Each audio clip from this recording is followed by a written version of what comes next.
So I Okay. used power tools every day. I used benders every day. So kind of like that pathway. So for me, I started with the Greenlee Bender series, or even Husky has them now, I think. Southwire has them.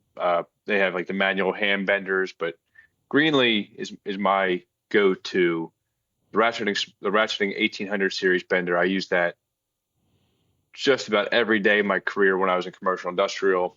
Okay. I use it now. I use it now. Kimberly Clark, Is the that the smart bender, the eight. 1800? 1800 is what you're Yep, talking the about? 1800. The ratchet? Yeah, Okay. it's the ratcheting manual bender. Has a bending dial on it for the degrees. I use that day in and day out. Okay. Miles and miles of conduit on that bender. And Okay. then I use the smart bender. I use the 855 series for most of my career. Again, it's another staple. It's consistent. It's Okay. easier. It's faster. Takes a lot of Okay. wear and tear off the body. All So right. those two, but that's where I wouldn't really buy the 855, the smart benders. They uh they are a pretty penny, dude. I saw that. There were 23,000 because I have the 854 where I'm teaching at the school. That was Sure. 23, I think said $23,000. Yep.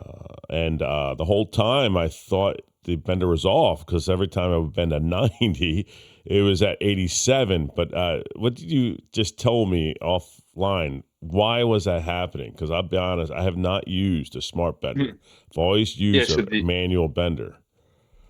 the 855, the 854, like the smart bender and the electric bender, those series they have offsets or higher numbers that they recommend bending to adjust for spring back in the conduit. So I think like 3/4 inch conduit, they want you to bend to like a 91 or 92 degree bend. Then to adjust for the spring back, it comes back to a 90 degree. I've Okay. been a lot of inch and a quarter, an inch and a half with that same bender, and it's like 93, 94, sometimes 95 degrees. You got to bend over to adjust for that spring back The of the spring conduit. back. Okay. Because I had to, it's Yep. 92 as I need it. 92. It Yep. was That sounds what I right. need to. Okay. That's what I needed. I'm ordering I called it Chicago, even though you called it Greenlee 1800. I never really heard that. Say I've called I it a was always Chicago. I was raised calling it a Chicago bender, and then I Yeah. realized like coming into Kimberly Clark, for instance, a lot of those guys weren't. I don't want to bad talk anybody because there's a lot of great people, but a lot of those guys weren't construction guys coming Hmm. into it. Right. So they have always called it by the vendor and the part number. Where I always called it a Chicago Me bender. I got too. to Yeah. Kimberly Clark like, oh, like can we use the Chicago bender for this? Like, well, what's that? I'm like, wow, well, it's another one that was an old school brand that you just called it the Chicago bender. Okay. But yeah, it's a Well, 1800 manual 1800. Okay. ratcheting. I Yeah, love that so thing. I'll be honest. I like it. I find it so much easier to use. I mean, I'm mhm. starting to get used to electronics since I have it now. But in you said industrial, but in residential commercial, you're going to need something like this, the manual benders, with the handle and the shoe, as you see in this picture, right? This is basically what the residential commercial guy is going to probably use. I know that's all I Yeah, and then used in the beginning of my life in the yeah, career.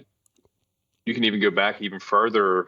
Kind of like when I got into the trade, it was kind of like phasing out of the term, but they called them hickey benders, Hickey, where yes, you I get like used Hickeys, the little yes. shoe bender, so you could just get a 30-degree bender, Right. little hickey benders. So yeah, I came Oh. up with. I learned on these. I learned on the. I called them candy canes. I didn't know what else to call them. I Candy called them canes. the candy cane bender.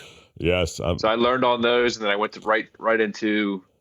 I did a lot of aluminum rigid, so did you? All it right. was very easy to bend, not forgiving if you messed it up. Yeah, I did. I used that in refineries, So rigid yeah, aluminum. it was great to learn on because it Hmm. was super easy, no stress on the body, but you also had to be very accurate. Um, just because you can't take if you bend it to 94 degrees, you're not getting that out without ruining the pipe. If you Right. overbend your offset or underbend your offset, is not a forgiving medium to work with.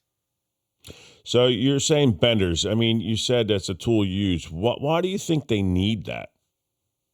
Honestly, why do you think they need benders? I have an idea, and you probably have one. I just want you to describe to the group and out there who's, let's say, they're residential. They're like, why do I need this? Why do I need that bender? You know what I mean? Even the Yeah, so manual. yeah, for benders, a lot of times commercial industrial applications are much higher ceilings. They're Yeah.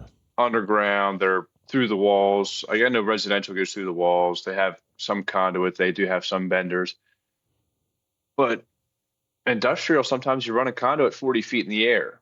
Mm-hmm. You're not going to go back up there to open up an LB or an LR, LL, T conduit. Like T conduits are kind of unavoidable to use, but Mm-hmm. LRs and LLs, like it's really not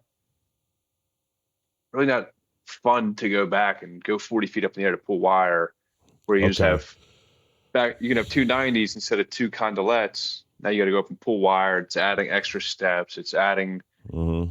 It's adding more time and more inconvenience. Okay, so you reckon because of that? Well, just let people know, conduit. What he's talking about are fixtures that have holes in them to run wire through. So you just put two It's pipes in certain spots to give you either a wiring pulling opening or different angles. Just to let you know if you don't know what a conduit is, or I can look it up a takes picture.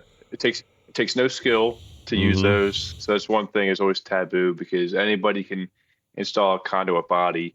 Mm-hmm. Not everybody can bend conduit. So I was told and raised that bending conduit is an art form and you want it to look as good as you want your name to be. So if you're using LBs, or again, T's are unavoidable. Mm-hmm. You're using these conduits and conduit bodies. There's not really much skill in it. You